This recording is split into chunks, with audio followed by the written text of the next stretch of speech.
Halo semuanya, salam inovasi. Perkenalkan, nama saya Ilman Akbar dengan NIM 2410 130 210010. Saya dari program studi Teknologi Pendidikan dengan mata kuliah Diskusi dan Inovasi Pendidikan. Oke, pada video kali ini kita akan membedah sebuah topik yang sangat fundamental bagi keberlanjutan sebuah institusi, yaitu analisis pengambilan keputusan inovasi. Nah, materi yang saya sampaikan kali ini bersumber dari artikel ilmiah berjudul Pengambilan Keputusan Inovasi yang ditulis oleh Muhammad Zain Damarik dan Dea Novita dari Stai Panca Budi Perdagangan.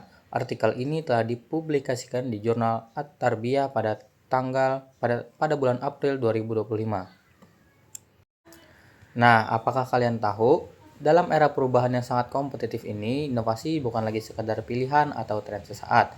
Inovasi telah menjadi kebutuhan mutlak bagi organisasi agar tetap relevan dan adaptif. Namun, ide cemerlang saja tidak cukup. Keberhasilan suatu inovasi sangat bergantung pada seberapa tepat dan efektif proses pengambilan keputusannya. Hal ini melibatkan aspek rasional teknis hingga pemahaman mendalam terhadap budaya organisasi tersebut. Oke, menurut penelitian Damanik dan Novita, proses pengambilan keputusan inovasi tidak terjadi secara instan, melainkan melalui 5 tahapan kunci. Nah, yang pertama, ada identifikasi masalah. Langkah awal adalah menemukan permasalahan internal, seperti rendahnya efisiensi kerja atau adanya tekanan dari luar yang menuntut perubahan. Yang kedua, analisis dan pengumpulan informasi. Setelah masalah ditemukan, organisasi harus aktif mencari informasi dan menganalisis apakah inovasi yang diusulkan benar-benar sesuai dengan kebutuhan yang ada di lapangan. Yang ketiga, diskusi partisipatif. Ini adalah tahap krusial. Organisasi harus melibatkan staf teknis melalui forum koordinasi atau rapat kerja untuk mengevaluasi apakah inovasi ini layak secara teknis maupun finansial. Lanjut, yang keempat, penetapan keputusan. Meskipun melibatkan banyak pihak, peran pemimpin tetap menjadi yang paling dominan sebagai pengambilan keputusan akhir atau penentu ketok palu.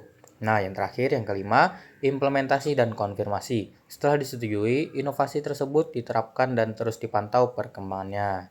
Nah, ada juga nih faktor-faktor penentu keberhasilan.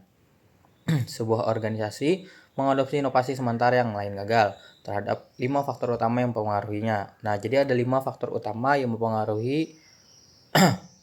Yang pertama ada kepemimpinan.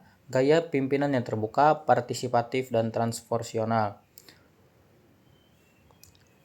Yang pertama ada kepemimpinan. Gaya pimpinan yang terbuka, partisipatif, dan transformasional. Terbukti dapat mempercepat adopsi inovasi secara signifikan. Yang kedua, ada budaya organisasi. Budaya kerja yang kolaboratif memudahkan penerimaan ide baru. Yang ketiga, ada ketersediaan sumber daya. Anggaran yang cukup, teknologi yang memadai, serta kapasitas SDM yang mumpuni. Yang keempat, tekanan eksternal. Seringkali dorongan utama inovasi datang dari luar, seperti kebijakan nasional, kompetisi antar lembaga. Yang kelima atau yang terakhir, evaluasi berbasis data. Nah, pengambilan keputusan yang matang harus didasarkan pada data lapangan yang real dan indikator kinerja organisasi yang jelas, bukan sekedar asumsi. Nah, sebagai penutup, agar sebuah inovasi benar-benar berdampak positif, organisasi harus mampu menyeimbangkan antara pendekatan rasional dan pendekatan partisipatif. Pengambilan keputusan tidak hanya dilihat sebagai prosedur administrasi belaka. Keputusan harus bersifat strategis, inklusif, dan didukung oleh manajemen perubahan yang tepat, tujuan yang jelas, untuk meminimalisir resistensi atau penolakan dari staf dan memastikan inovasi tersebut terus berkelanjutan. Nah, demikian pemaparan saya mengenai analisis pengambilan keputusan inovasi. Semoga penjelasan ini bermanfaat bagi kita semua dalam memahami bagaimana inovasi harusnya dikelola. Saya Ilman Akbar, pamit undur diri. Terima kasih. Sampai jumpa di video saya selanjutnya.